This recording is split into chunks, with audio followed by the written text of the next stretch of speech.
Back to the Browns. We started unplanned talking about the Browns, and we finish this segment with a conversation about a former Browns quarterback, the number one overall pick in 2018. The future was bright. What a great start to the career. That Thursday night game against the Jets. It was awesome. Everything's looking great. Baker Mayfield comes in after Tyrod Taylor gets banged up, and they start winning, and they create a real sense of excitement in Cleveland, and they almost get to the playoffs that year. And then 2019, things were a little screwy. 2020, everything's great. The future's even brighter.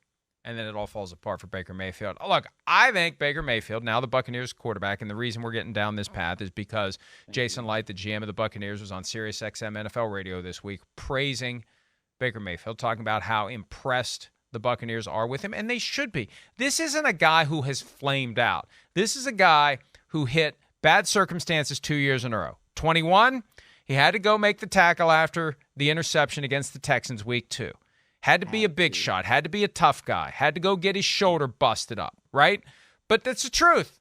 If the whole issue in 21 was he injured his shoulder and he was too stubborn to shut it down and not play while the shoulder properly healed. Then last year, he's caught up in this game with the Browns. The Browns, I think, did him wrong. They kept him longer than they should have. He finally gets to Carolina late. And Carolina was Carolina last year. Matt Rule gets thrown out the door. It was just a disaster last year. So the past 2 years for Baker Mayfield have been a disaster. He gets a clean slate, fresh start, takes a bargain basement contract in Tampa Bay. I really do hold out hope that Baker Mayfield can turn it around. He could be the comeback player of the year for 2023.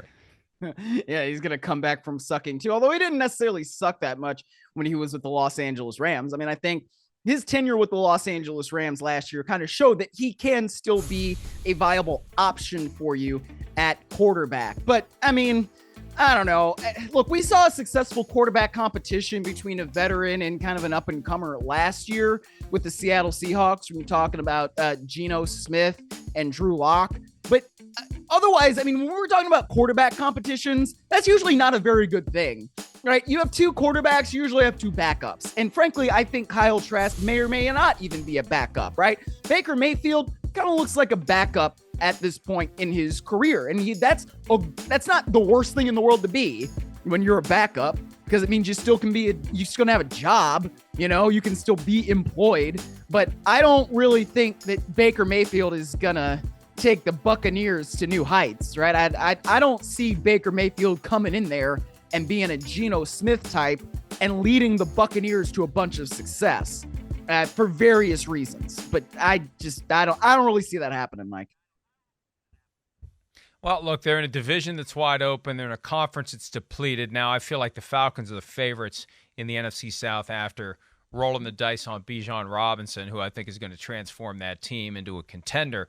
But the expectations are rock bottom for the Tampa Bay Buccaneers. With Tommy gone, they still have great players. They've got great receivers. They're expecting Rashid White to become a stud running back, and there was thought that maybe Bijan Robinson falls to them and they take him. So see you later, Rashid White.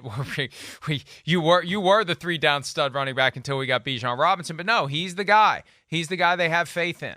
And they've got Mike Evans still and Chris Godwin. So I think they believe in what they are capable of doing. The defense still has some potency. They love Kalijah Kancey, the Pitt defensive tackle, who's drawn some comparisons unfairly to him, to Aaron Donald. But I believe that Mayfield can play like he did in 2020 when he got the Browns to the divisional round and they gave the Chiefs everything they can handle, as you well know. And then they started the 21 season, giving the Chiefs week 1, same place, tough draw for the Browns right out of the gates. They gave the Chiefs everything they could handle again. And then that's when it fell apart the next week in the home opener against the Texans when he injured his shoulder, and it all fell apart. He has matured, though. I think last year, the biggest development, the biggest reason to believe he can still have a viable NFL career, he shed that punk demeanor, that entitled, jerk, mean, gratuitous, nasty edge that he had to him, rebel without a cause, whatever cliche you want to use. He got away from that. I think he's learned that doesn't serve him well. He just needs to be humble. He needs to keep quiet. He needs to focus on his business. He needs to play football. And I think we could see him have a resurgence. I really do believe he could have a resurgence this year in Tampa Bay.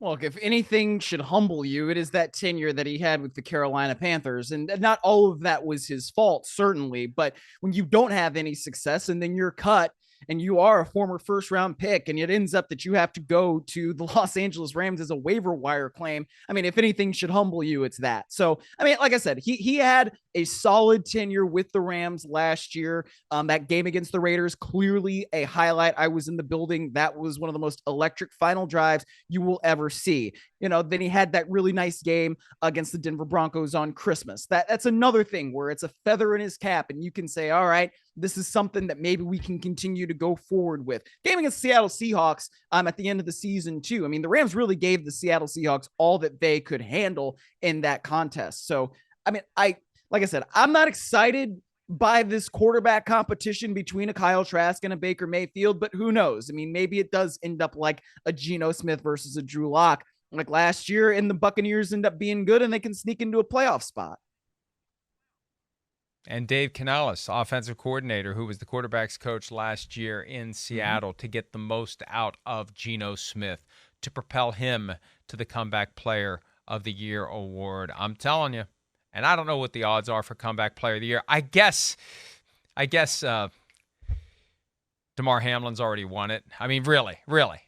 All he's got to do is put on a uniform and walk onto the field once, seriously, and he's won it. So other than him, second place for Comeback Player of the Year, Baker Mayfield has a shot to get into that win-place show. I guess it would be place. So we got to get that straight since the Kentucky Derby's this weekend, right? It's win-place show. Is that what it is? Second place is place. So.